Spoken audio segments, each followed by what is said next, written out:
Welcome everybody to another edition of WrestleMania Best to Worst. Where today I will be spotlighting Shawn Michaels, the Heartbreak Kid, the showstopper, the main event, the headliner, and all that stuff, Mr. WrestleMania. And I will be covering his body of work from the grandest stage of them all, WrestleMania. 17 matches in total, and I will be ranking them from best to worst. And I have to say, this one was particularly difficult to do because Shawn Michaels, through the course of the 17 WrestleManias that he performed at as an active wrestler, didn't have any bad matches. Some of them are on the side of iffy, but none of them are truly terrible. You will see no Shawn Michaels matches on any worst of WrestleMania lists. I don't think. I highly doubt that anyway.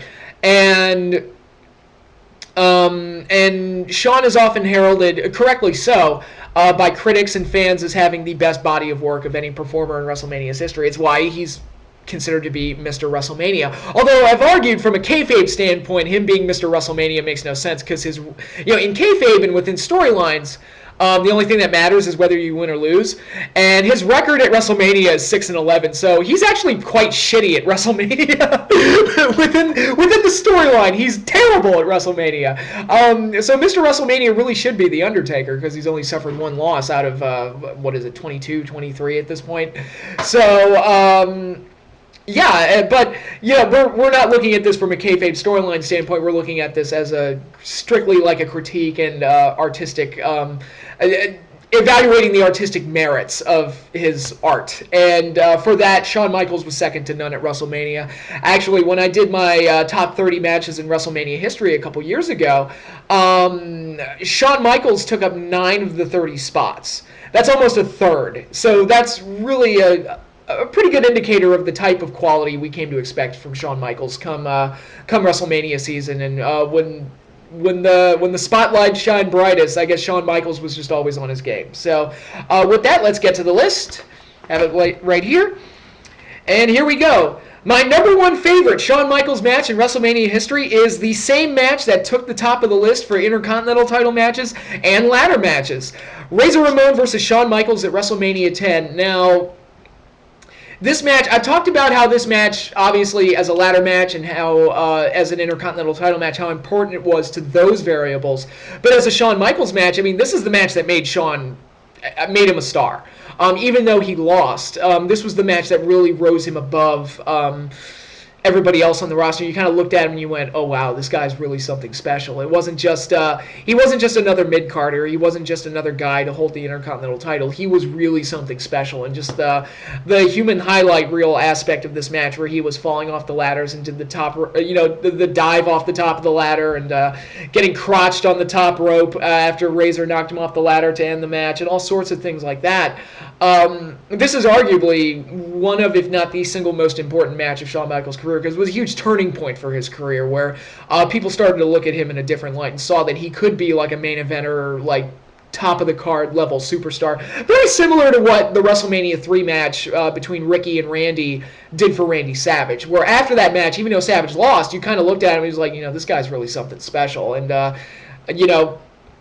a year later, he was beating Ted DiBiase in the tournament to win the title. Well, Shawn, 2 years after this match, he was beating Bret Hart in the main event to win the world title. So, this match was very huge for Shawn's career and very important in that aspect. And as a match, it was one of the matches where I recognized how great he was. And also, I've said before, it's my favorite ladder match of all time. It's one of my top 5 favorite WrestleMania matches of all time. And it's my favorite Shawn Michaels WrestleMania match even to this day. So, he would set a pretty high benchmark for WrestleMania classics. But as far as Shawn works go, nothing touches the ladder match at WrestleMania 10. And actually, I've talked about this before, but that WrestleMania actually took place on my birthday. So thank you, Shawn and Razor, for the birthday present there. I really appreciate it.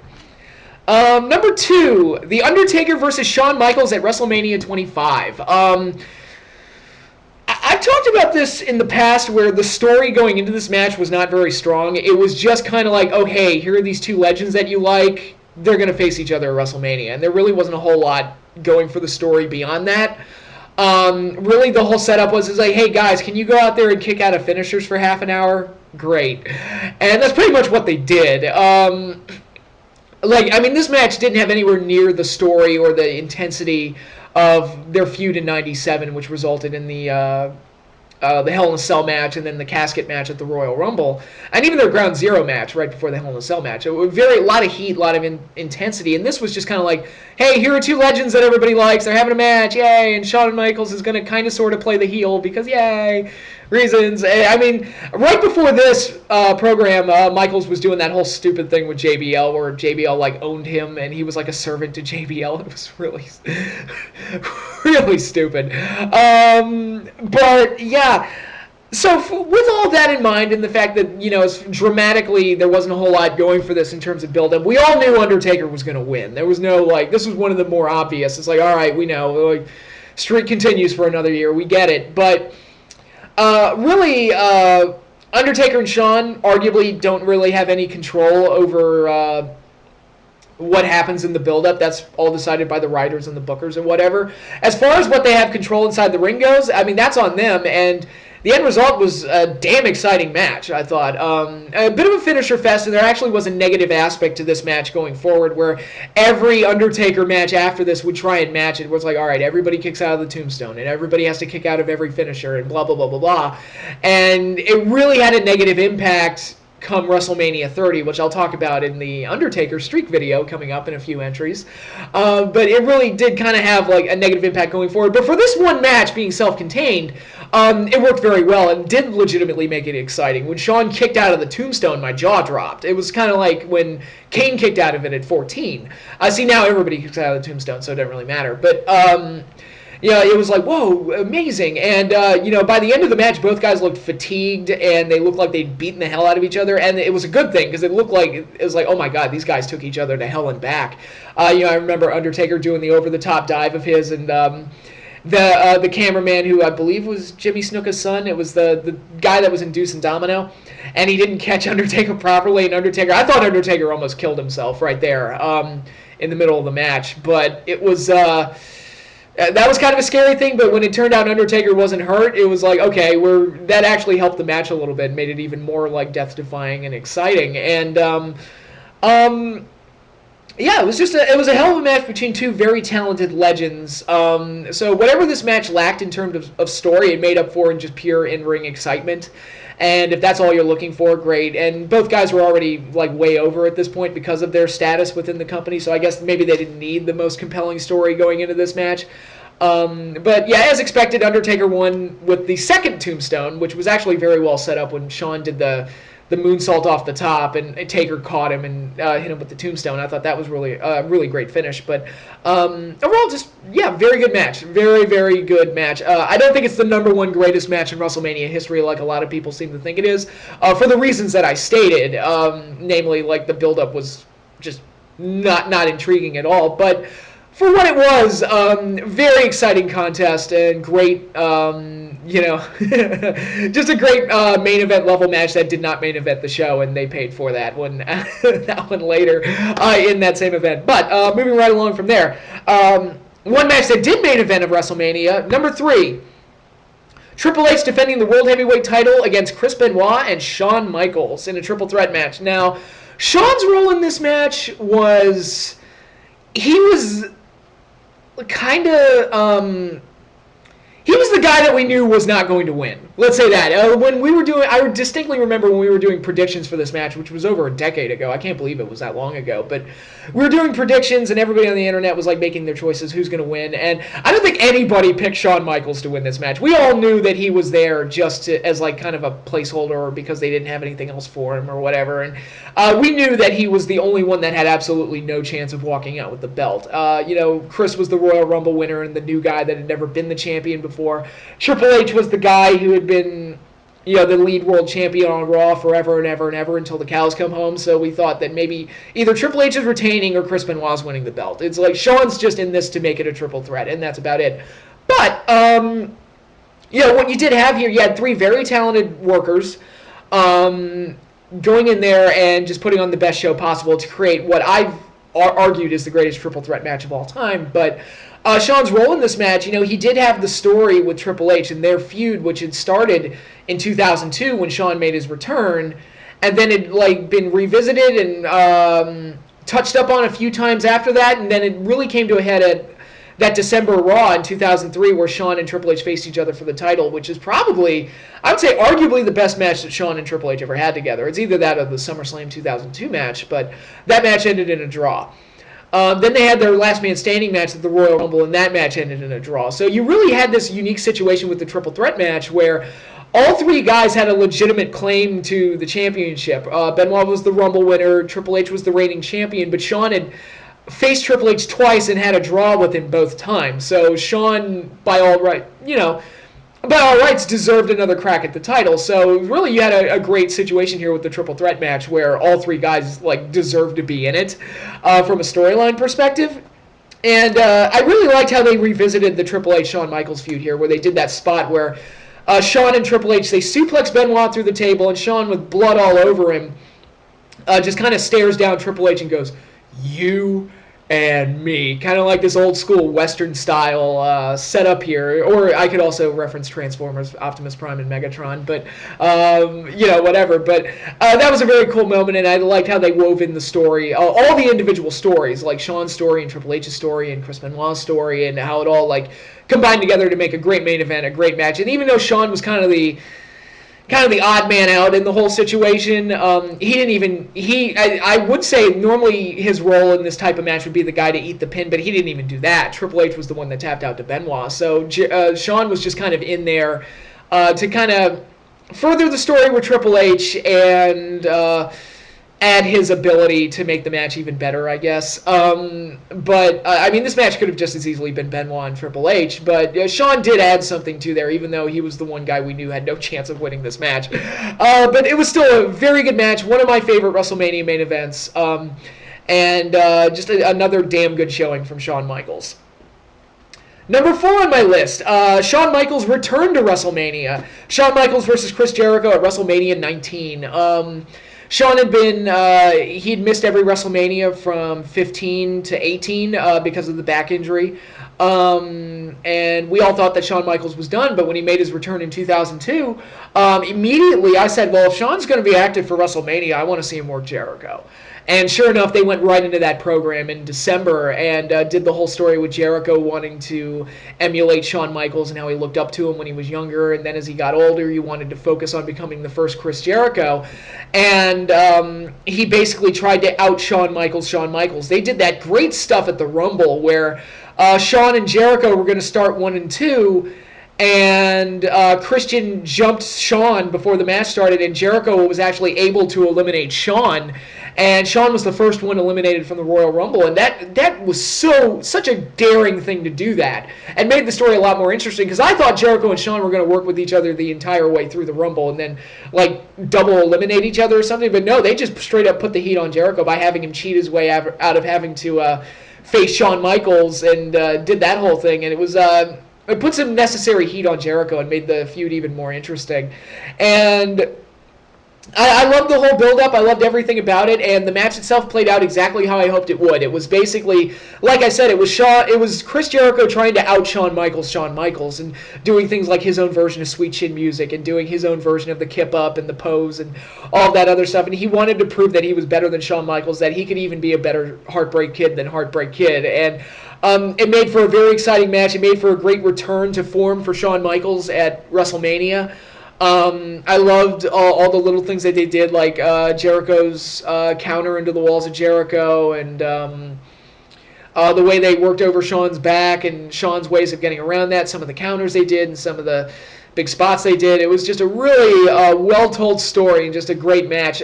Shawn Michaels picked up the win with a kind of a unique roll-up pin out of a back suplex, and I've often thought that maybe Jericho should have gone over here, and it should have kind of been the mirror to what Hogan Rock was at WrestleMania 18, where Hogan put Rock over, but it wasn't.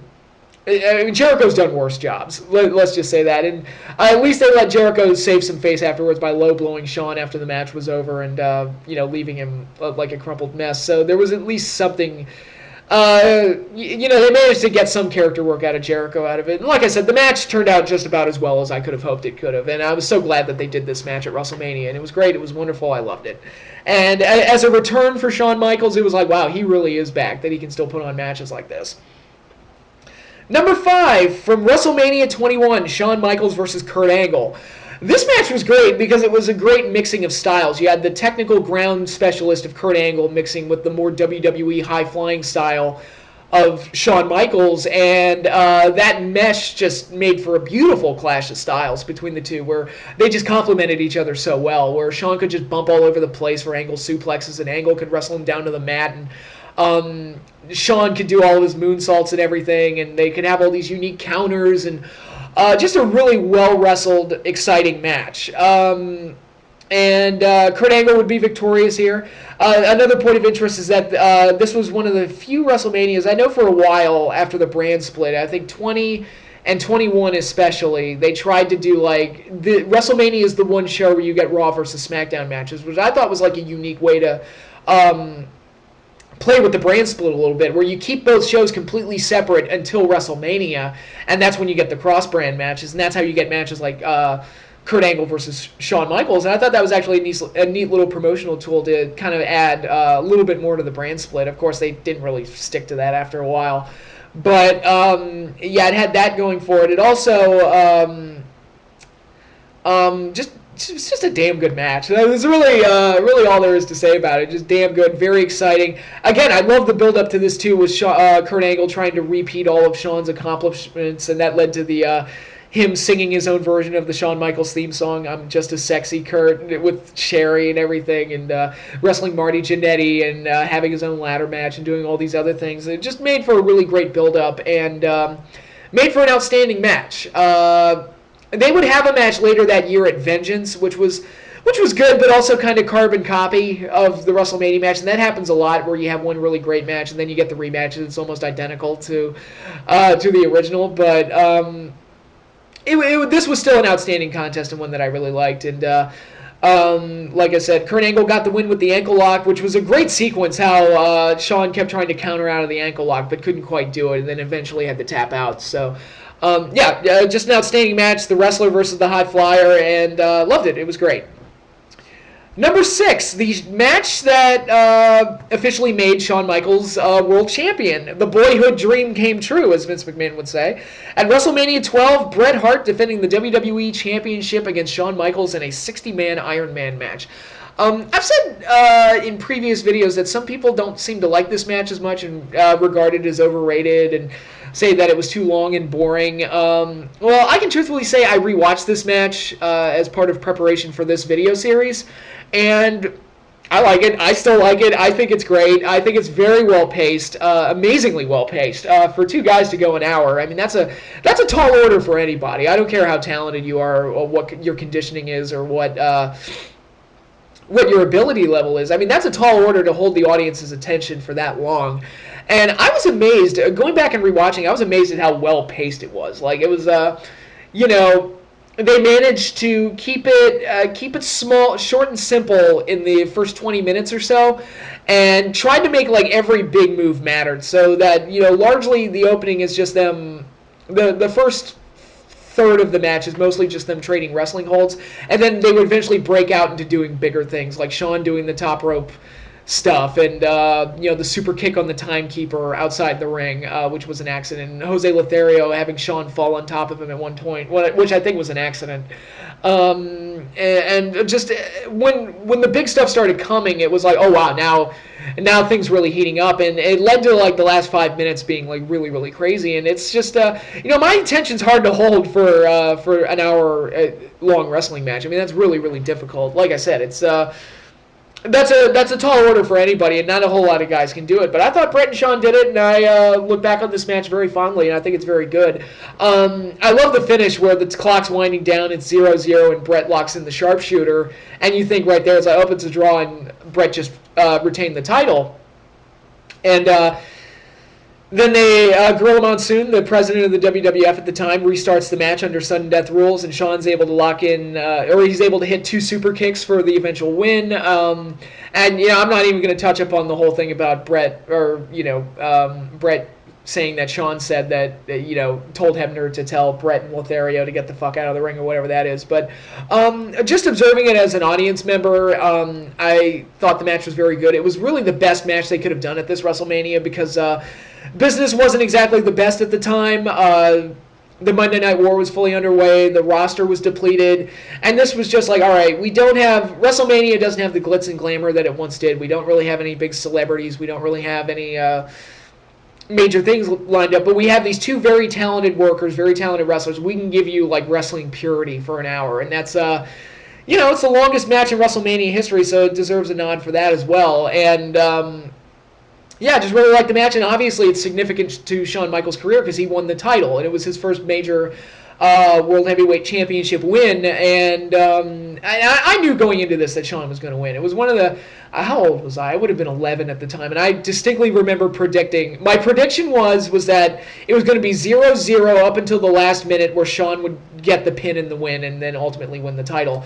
And I was almost right. I didn't predict sudden death overtime, but...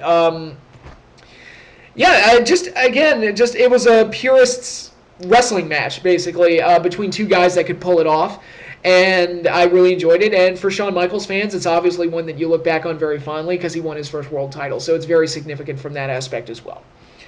So, moving on from there, number 7, one of the biggest main events in WrestleMania history. I even did an entire video about how I think it's one of, if not the best built match, main event match in WrestleMania's history. Shawn Michaels defending the World Championship against Steve Austin at WrestleMania 14 with Mike Tyson as the guest enforcer.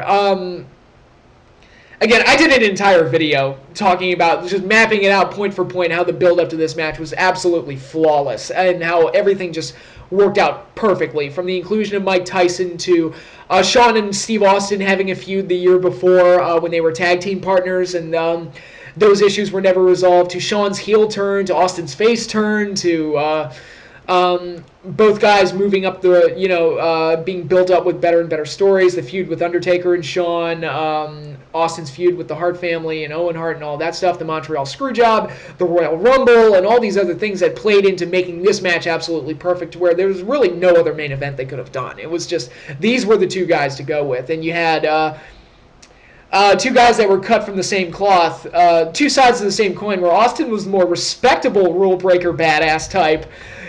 Shawn was this asshole with DX, who was like a disrespectful little son of a bitch that cheated his way to victory and always managed to weasel his way out with the belt no matter how dire the situation was, namely his matches with Undertaker, and he always had DX to help him. It looked like Mike Tyson was going to side with him after Mike Tyson had his whole confrontation with Austin on Raw. That whole great segment right there.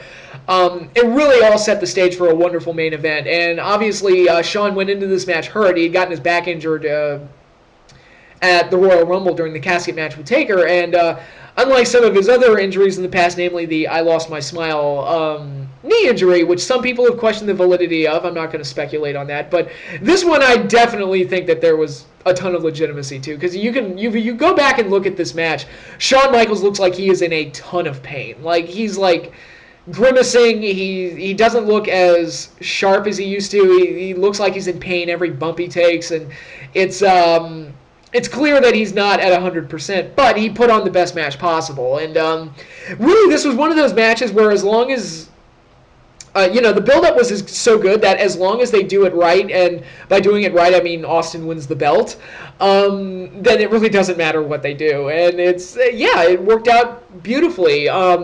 Shawn was the perfect guy to drop the belt to Steve. I thought they had a very good, exciting, memorable main event match. I really especially liked the finish where Shawn was going for Sweet Chin Music and Austin caught it, spun him around, and hit the stunner out of that. And that was one of the reasons I liked the stunner as a finisher, because it was one of those kind of snap, boom, come out of nowhere type of moves, like the RKO. But I always really had a lot of high regard for how this match was set up and promoted, and how they delivered at the end. It was a more important match for Austin, in hindsight, for obvious reasons, but Shawn's role in this and making it all happen can't be understated as well. And he put over Steve in the best way possible and had the best match possible despite his obvious limitations at the time. So this was a very important match in Shawn Michaels' WrestleMania career, and one that he deserves a lot of credit for. Next up, number 8. The Undertaker versus Shawn Michaels at WrestleMania 26, streak versus career. The last match of Shawn Michaels' career, a rematch from their encounter at 25, where Shawn, feeling bad that he had lost that match, decided to put his career on the line to see if he could end the streak once and for all. Made it a little bit more interesting this time around as far as the build-up goes. A lot more dramatically interesting because now there were actual stakes. It's like, oh God, this could be the end of Shawn's career. And it probably is going to be the end of his career because no way he's ending the streak. And sure enough, it played out that way exactly. Undertaker won as expected and Shawn Michaels' career was ended. And it made for a nice little emotional, sad, bittersweet ending to WrestleMania 26. They were actually given the main event spot this time. After what happened the year before, they decided it's like, let's just let Shawn and Taker close this time. This match does kind of have the problem that I talked about earlier with sequels or rematches, where it's kind of a carbon copy of the match that they had before. Like, okay, Shawn kicked out of the tombstone this time. We knew he was going to do that because he did it the year before. Bunch of moves like that. They didn't really do a whole lot to really differentiate it from the 25 match, so that kind of knocks it down a few points, but the emotion and the dramatic intrigue of Shawn's career coming to an end really raised it above that and really made up for any kind of shortcomings. And really the shortcomings are minimal because the match was still very good. It was two guys going out there and busting their asses and putting on the best match possible. Shawn's elbow drop to Taker through the announce table was like, damn, these are two old guys? Shit. They're really breaking themselves to make this match work. So, again, another exciting match. I'm glad they gave it the closing spot because really nothing on the remainder of the WrestleMania 26 card would have been able to follow it. And it was just a damn fine conclusion to Shawn Michaels' storied and legendary career. And, drop the pen. And from there, we move on to number 9. Speaking of the end of a career, Shawn Michaels versus Ric Flair in a career-threatening match from WrestleMania 24. I've talked about this before. Ric Flair looked absolutely terrible in this match. He looked old. He looked past his prime. He looked gassed at points. He couldn't hit all of his spots. The big one I always go to is they tried to do the bridge-up spot, and Flair just couldn't do it. And really... this match was really just Shawn Michaels carrying the fuck out of Ric Flair and the emotion of the situation of us knowing that this was going to be the end of Ric Flair's career, because we all knew Flair was going to lose this match. That really, the emotion behind that and Shawn Michaels' ability kind of carried this match beyond whatever shortcomings it had. Shawn basically moonsaulted his way all over the fucking place to make this match work.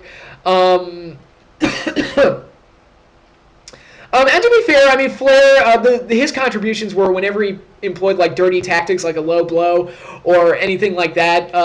Those were always well timed and really came at the right points in the match to really make it more dramatically interesting. My favorite one actually was when Shawn Michaels was going for the super kick and he hesitated because he didn't want to. He is like, God, do I want to be the one to end Ric Flair's career? And then Flair took control of the hesitation and used it to lock on the figure 4. And I thought that was a really great spot. And really, Shawn Michaels' acting in this match was really great, where he sold hesitation and he didn't want to be the one to end Ric Flair's career, but I've got a job to do and it's what I got to do. And that closing spot at the end where he just looked down at Flair and said, I'm sorry, I love you, and then super kicked him and got the pin. That was very emotional. It was actually very sad, and again, really put the nice closing point on the story and everything. And I remember that whole weekend was just kind of like the Ric Flair goodbye tour, where the Hall of Fame the night before was all about him, and WrestleMania. This was really the star attraction of this particular WrestleMania. And then the next night on Raw was all about saying goodbye to Flair. So this was kind of like the whole weekend was really dedicated to saying goodbye to Ric Flair. And for that, I thought this match accomplished that perfectly. It was kind of like, if I had to compare it to anything, actually, I just read earlier today that Peyton Manning has announced his retirement, which... it's always tough to say goodbye to a legendary figure, but when you looked at the way Peyton Manning had played throughout the playoffs and in the Super Bowl this year, and how he really relied on his defense to help get him that second ring, it's like, yeah, it's probably time to walk away. And I wish Flair had not wrestled again, for TNA or anything like that. I wish he hadn't wrestled again after this match, because, dude, look at how you were in this match. Do you really think you'll have a better chance to really go out on top and really have a perfect send-off like this? And, of course, I mean, like I said, as far as the send-off goes, this was about as perfect as you could possibly get. Unfortunately, Flair didn't heed those, those wise, it didn't follow what other people told him to do. It's like, dude, I think this should probably be the end for you. And, but in any case, it didn't hurt the emotion of this match and the intrigue and the drama and all that other stuff that played in, all the X factors that really played into making this match more interesting. And again, it really a true testament to the ability of Shawn Michaels that he was able to take a Ric Flair that was way past his prime and really get this much out of him on a big stage like WrestleMania. It's like, yeah, Shawn really is that good. He really is that good. But so in many ways, he was the perfect final opponent for Ric Flair. Number 10, another main event for Shawn Michaels. John Cena versus Shawn Michaels for the WWE Championship at WrestleMania 23. I've heard that Shawn doesn't like this match very much. I don't know how true that is, but I've heard that one of his complaints was that in the early portion of the match, he spent so much time working over Cena's leg. And then when Cena did his Super Cena thing where he does his comeback and his 5 moves of doom and all of that stuff, and then the remainder of the match, he didn't act at all like his leg was hurting him. And I think I've heard that Shawn was upset by that. But yeah, that's a fair criticism and one that probably knocks this match down a few pegs. But and there are other things that knocked this match down, like a little bit, like the fact that we all knew that Cena was going to win. I mean, we all knew. It was one of those, like, yeah, we know. We know. It's like, don't lie to us and make us think that Shawn could win this thing. He's not. Although it does speak volumes that at this WrestleMania, you had the old guy going up against the new guy that was supposed to be like the face of the company. You had Undertaker and Batista, and you had Michaels and Cena, and in both cases, the old guy got cheered over the face of the company guy, and I was like, that's interesting. That's kind of interesting, because when Cena got the win with the STFU, he made Shawn Michaels tap, you could almost feel the audience just deflate in that building. They were like, ugh, really? And, and LOL Cena wins wasn't really a thing at that point, but it was... it felt like every time Cena won on pay-per-view, especially in like 2007, there was just this like, okay, whatever. But all of that said, and it sounds like I'm bashing the match, but really it's actually quite good overall. I thought Shawn was able to do a bunch of things, and Cena was able to step outside his comfort zone a little bit and do a bunch of things. There was a point towards the end where they were countering each other's moves that is some of the best like reversal kind of wrestling I think I've ever seen in a match. And they did other crazy things like Michaels got busted open on a shot to the ring post, and Cena took a pile driver on the steel steps that busted open like the top of his head here. And it looked like they really beat the crap out of each other in there. And again, they were selling like fatigue and all these other things. So by the end of the match, it was a situation where I thought, God, no way Shawn's winning this. To where it's like, maybe Shawn will win. It'd be kind of cool. So they changed my expectations a little bit, which is really hard to do. And I give him credit for doing that. Now, I'll also say, thank God this match happened over what the original plan was. It was supposed to be Cena versus Triple H Part 2, as a rematch from 22, and I'm like, why would that be the plan? Why? I hated the first match. Why would you want to do that again? Why? ¿Por qué?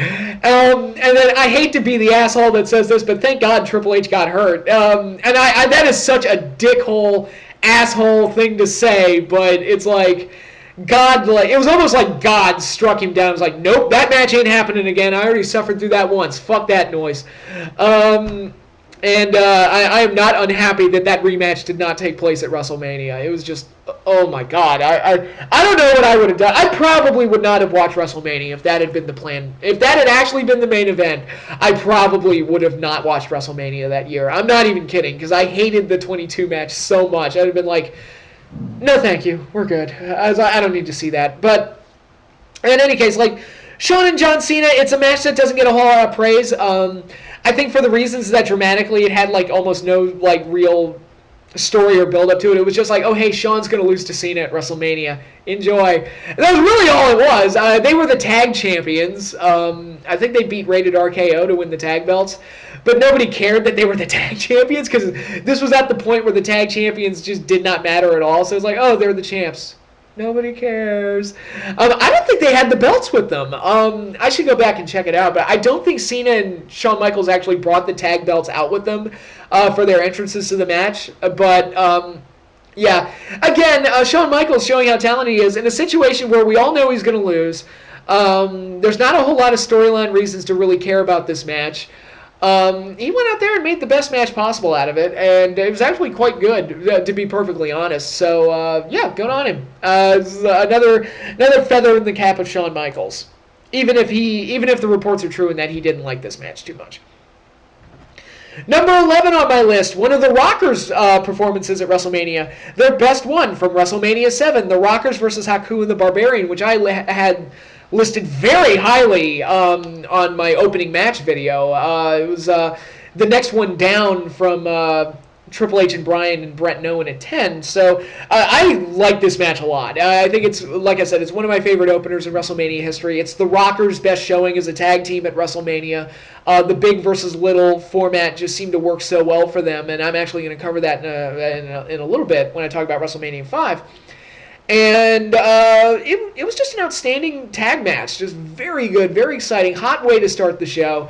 And it was Shawn Michaels' first WrestleMania victory. The Rockers lost the previous 2 matches they had at WrestleMania, but they won here. So it was Shawn Michaels' first victory at WrestleMania, and as I've explained at the top of this video, Shawn Michaels' WrestleMania victories were extremely rare. So this one's like one that he can look back on, and that's the other kayfabe aspect of him being WrestleMania. It's like, all right, his record is 6-11, and his 6 wins were a tag match where he's sharing the load with Marty Jannetty. He beat Bret Hart in overtime of an Iron Man match, which you could say it was almost unfair to Bret that the match would go into overtime. Actually, it was so funny. My dad, when he watched WrestleMania 12 with me back in the day, he was like, he looked at the TV, and Dad doesn't watch wrestling that often, and even back then he didn't, and he kind of looked at the TV and was like, well, that's not fair to Bret. He had him in the sharpshooter. I was like, that's bullshit. And now they got to go to overtime? That's bullshit. It was so funny to see my dad say that. But so, all right, you could say that Bret kind of got screwed against Shawn Michaels. Whoa, wow, foreshadowing maybe. I don't know. At WrestleMania 12, he beat an over-the-hill Tito Santana at 8. He beat an over-the-hill Ric Flair at 24. He beat the owner of the company at 22. Yeah, it's like, man, Shawn Michaels' WrestleMania victories, they're not very impressive either, in addition to the fact that he's like 6-11 at WrestleMania. But I digress. Anyway, back to WrestleMania 7. This was a very exciting tag team match. It really showed what the Rockers could do. Just one of those exciting tag matches that I saw very early on and made me really appreciate the art of tag team wrestling, and really thought, man, tag team matches can be really exciting. And the Rockers were just grade A awesome at that type of stuff. So really, as far as the Rockers go as a tag team, this was by far their best showing at WrestleMania, without question. Number 12, Shawn Michaels. Sorry, dropped the pin again. Shawn Michaels versus Vince McMahon in a no-holds-barred match at WrestleMania 22. This is basically a squash match, but it's a lot of fun and it's very entertaining. Really, I think the thing that makes this match for me more than anything else is Jim Ross's commentary, where he is just clearly on Shawn Michaels' side and hates Vince McMahon with a passion. He says all sorts of things that are just great. It's like, whip his ass, Shawn! Whip his ass! He's made more people's lives hell than anybody alive, by God! And just saying all sorts of crazy shit like that, where he clearly like expressed his hatred for McMahon and was totally a cheerleader for Shawn, and it was great. It was actually so entertaining to hear. When other commentators are being biased, it's annoying. When JR is being biased, it's fucking hilarious. Like, my dream commentary team, Jim Ross and Jesse Ventura.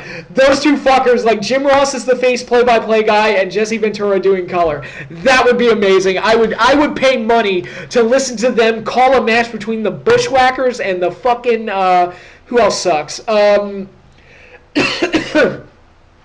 like the Bushwhackers and like Santino and Vladimir Kozlov or some shit like that. I was like, I will listen to JR and Jesse Ventura call that fucking match because it would be so great. But yeah, this match was basically a squash match where Shawn not entirely dominated the match, but dominated at least 2/3 of it and beat the shit out of Vince.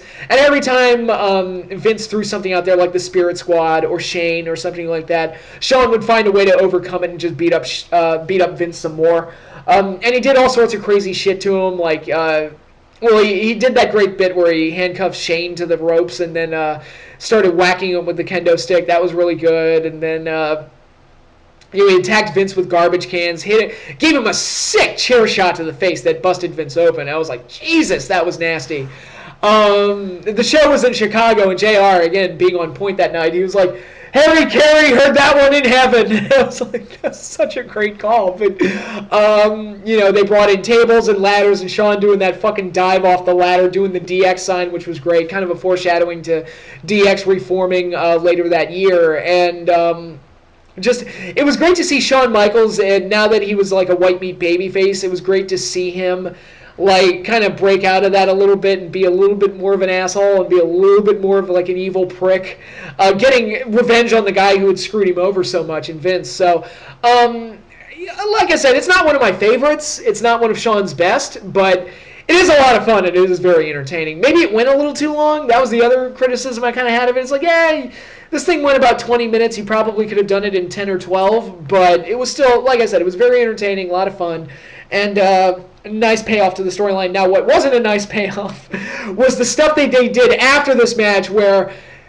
3 and 4 and 5 and 6 months later, it's Vince McMahon versus Shawn Michaels in some capacity, whether it was with DX or with Umaga thrown in or with Big Show thrown in or it was Hell in a Cell or a Tag Team Turmoil Gauntlet or whatever the fuck. It just went on and on and on, and by the end of it, I was like, can this thing just end, please? But for the first WrestleMania match, this one was pretty good. And some of the build-up to the God stuff at Backlash was kind of funny, too. But in any case, yeah, this match was entertaining, and I enjoyed it. Number 13, another showing from the Rockers, actually Shawn Michaels' WrestleMania debut. The Rockers taking on the Twin Towers, the team of Big Boss Man and Akeem. Akeem, was the one-man gang playing a fat white guy who thought he was a black guy from Africa. I don't understand that gimmick. I still don't understand that gimmick, but hey, whatever the fuck. Whatever you want to do, Vince.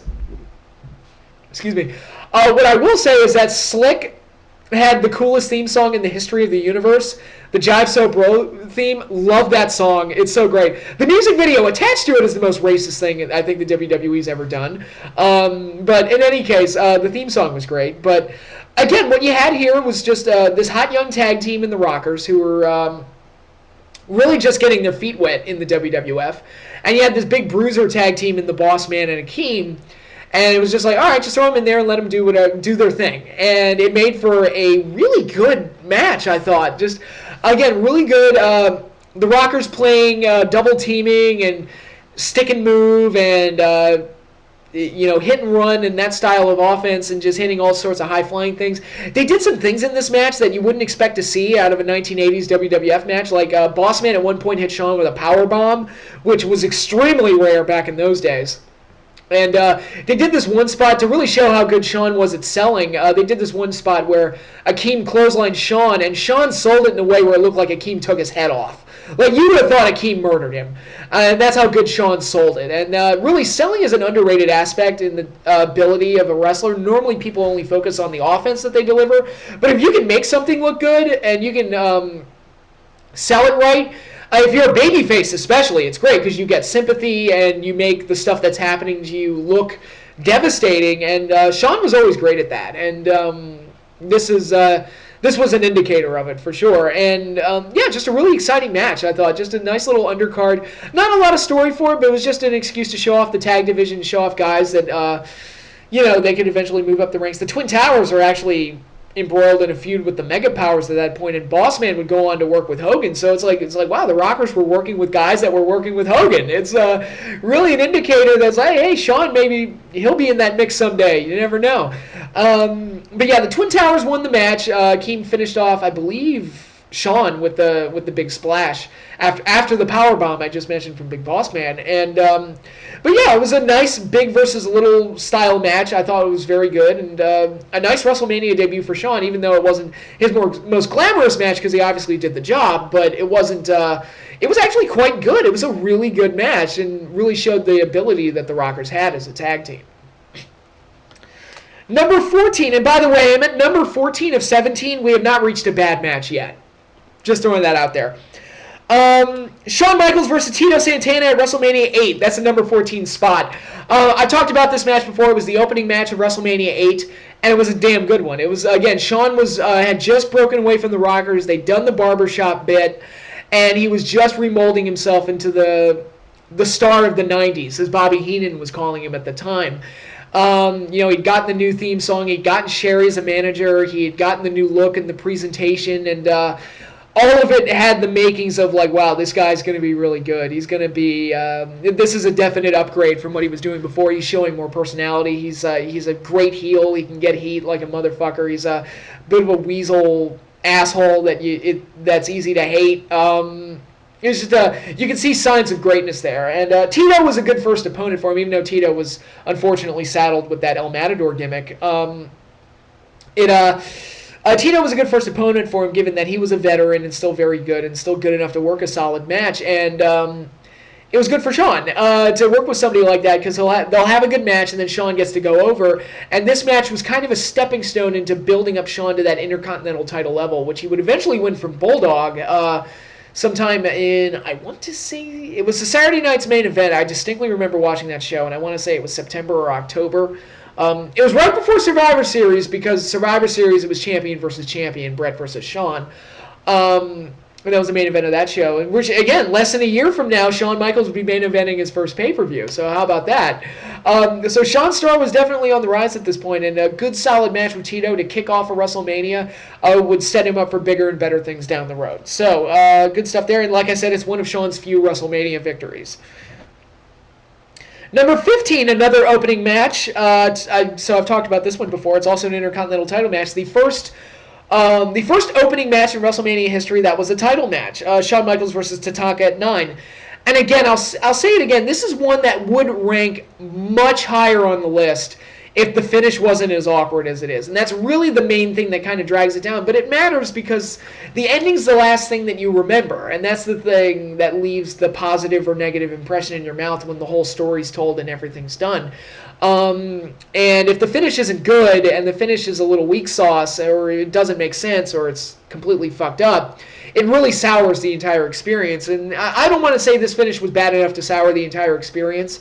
Shawn and Tatanka went out there and had a very good match, a very good opener, I thought. And then they did that whole thing where it looked like Shawn roughed up the referee, and then they said that Shawn was counted out. So I don't know what the fuck happened. It was obviously there was a miscue or something. Somebody fucked up something. I don't know what, but the end result was kind of an awkward finish to what should have been a very, very good match. Like I said, this match would probably be much higher on the list had that finish not taken place, and it's a shame. But again, Shawn Michaels was the Intercontinental Champion at this point. He'd pretty much been ruling the mid-card and kind of had that aspect going to him where he could sneak away with the title by hook or by crook, whether it be through excessive cheating or getting himself disqualified or getting himself counted out or whatever the fuck.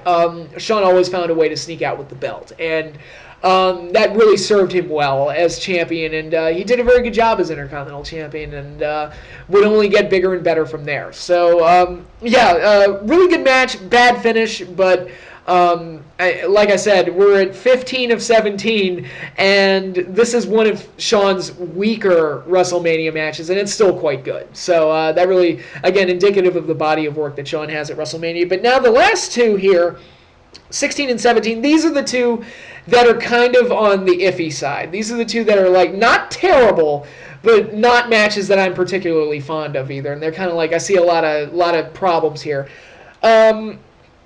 Number 16, Shawn's first WWF World Championship match at WrestleMania.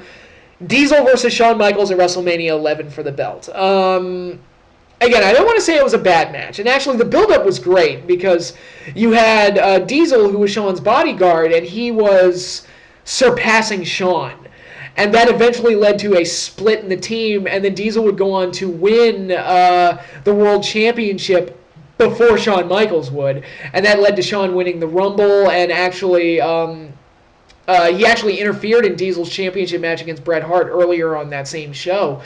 So the stage was set to have like the friend versus friend and friends turn enemies style storyline heading into WrestleMania 11, and it should have been a really good match. The problem, well, there were a few problems, but the biggest problem of all was that the fans were not really digging Diesel as a face. And actually, if you go back and watch this match, you can hear the fans clearly turning on Diesel as the match progresses. Of course, I should also note they did the whole thing with Pamela Anderson where the winner of the Royal Rumble would not only get a title match, but would get to walk Pamela Anderson down the aisle at WrestleMania, which is like, back then, that was like, man, that's a hell of a prize, because Pamela Anderson, she was pretty hot back then, for those of you who remember Baywatch and all of that stuff, but they did the whole thing where Pamela Anderson no-showed, and Jenny McCarthy had to walk Shawn Michaels down to the ring, but Pamela Anderson came out, she walked Diesel down to the ring. And I was like, Shawn could probably sue her, because she's contractually obligated to walk him down to the ring. That was the agreed upon, I'm assuming that agreement was in writing, and that was what her role at the show was going to be.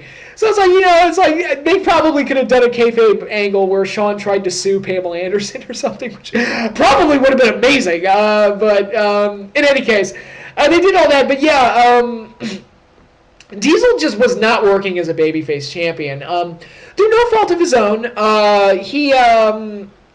Diesel has always been, Kevin Nash has always had a great personality, very funny guy. You saw it in WCW, the type of personality he has. So him being this smiling doofus, goody two-shoes babyface just did not befit somebody who looked like him and who acted like him. It just didn't fit. And Vince always does that to his top babyfaces, and it's infuriating because it's not naturally him, and it wasn't naturally Diesel to be that guy. But clearly, he wasn't really working as champion at this point. Like I said, the fans turned on him in the middle of this match. And personally, the match is a little sloppy in places. They did the exposed turnbuckle spot where it was going to backfire on Shawn, where Diesel would slingshot Shawn into the exposed turnbuckle. And Shawn, I don't know if Diesel just had him too far away or if Shawn missed it or what, but Shawn missed the top exposed turnbuckle and hit the second turnbuckle right below it. So that spot didn't really have the impact that it was supposed to, where it was supposed to look like the exposed turnbuckle that Shawn did, that Shawn caused, would ultimately cost him the match. And that spot didn't really come off the way it should have. Then they did the finish with the jackknife, where Diesel beat Shawn with the jackknife, but Shawn, on the way down, landed on his feet and just kind of fell backwards and took the pin. I can't believe Shawn actually took the pin from that. I was like, okay, sure. That was weak and kind of sad. So yeah, a little sloppy in places, a babyface that nobody really was getting behind, and actually the fans in this match actually turned on as the match progressed, and yeah, it was just not one of Shawn's better efforts. Like I said, not terrible, it's not the worst thing ever. Should this match have main evented over LT and Bam Bam, as a lot of people have said? I mean, to me, this match wasn't very good anyway, so it's kind of like, whatever. I mean, it's not like WrestleMania 8 where Flair and Savage totally stole the show, and it's like, yeah, they should have been the main event, in my opinion. But here, it's just kind of like, would it have made a difference? I mean, this match wasn't very good either, so, but anyway, yeah, WrestleMania 11, I hate WrestleMania 11 with a fucking passion, and actually, one of the reasons I hate this WrestleMania is, like, you look at this, you've got a Shawn Michaels title match, an Undertaker match, and a Bret Hart match in a submission match with Bob Backlund, who he had a fucking classic with at Survivor Series 1994, and all three of those matches fell short, and actually kind of, in some cases, kind of sucked. So, yeah, WrestleMania 11, not very good. This title match, one of Shawn's weaker ones. His worst singles match in WrestleMania history, in my opinion, without question. Now, the good news is that these two would have a much better match in 96, which Diesel is the heel. Good Friends, Better Enemies in April of 96. Now, that match is great, and that match was Really, really good and really indicative of the type of match that these two can definitely have together. So there's that. And finally, we come to my pick for the worst match in Shawn Michaels' WrestleMania career. The Rockers versus the Orient Express at WrestleMania 6. Shawn's second WrestleMania match. Yeah, it wasn't. I think part of the problem I have with this match is that given the two teams involved, you expect it to be a little bit better than it is. They didn't get a lot of time, sure, but even with the time they got, you would expect these two teams to put together something solid. And actually, at Royal Rumble 1991, less than a year later, the two teams would meet again and have an outstanding match as the opening contest of the pay-per-view. Even though that was a different pairing for the Orient Express. At Royal Rumble 91, it was Tanaka and Paul Diamond, Kato. And here at WrestleMania 6, less than a year before, it was Tanaka and Sato. Maybe Sato was the problem. I don't know. But, yeah, the match just came off a little awkwardly. It wasn't very good. Didn't quite have the fast pace that you would expect from a Rockers match. Ventura and Monsoon even mentioned on commentary that the Rockers looked kind of lethargic. It just didn't, I don't know, and the finish was a little awkward with Fuji throwing salt in Marty Jannetty's eyes, and then Jannetty stumbling around outside with his face covered and getting counted out, which was really kind of awkward. It's like, Shawn, help your boy get in the ring. It's like, what's wrong with you? It's like, if this were a singles match, it's like, okay, fine, but it's like, dude, help your boy get in the ring.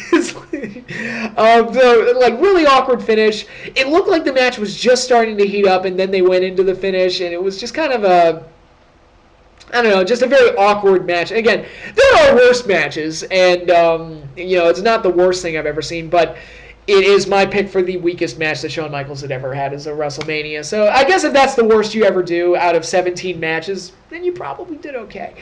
But in any case, that is the conclusion of this particular video. Shawn Michaels, he's considered Mr. WrestleMania for a reason. That body of work at WrestleMania is astounding and amazing that he is able to put off that high caliber of a match year in and year out at WrestleMania, even coming back after taking 4 or 5 years off and still being excellent and just seemingly getting better and better and having even better matches at WrestleMania after the return is really amazing and really a testament to his ability as a performer. And really, he was one of those once-in-a-lifetime performances. Like, there'll never quite be another Shawn Michaels. And he was one of the best.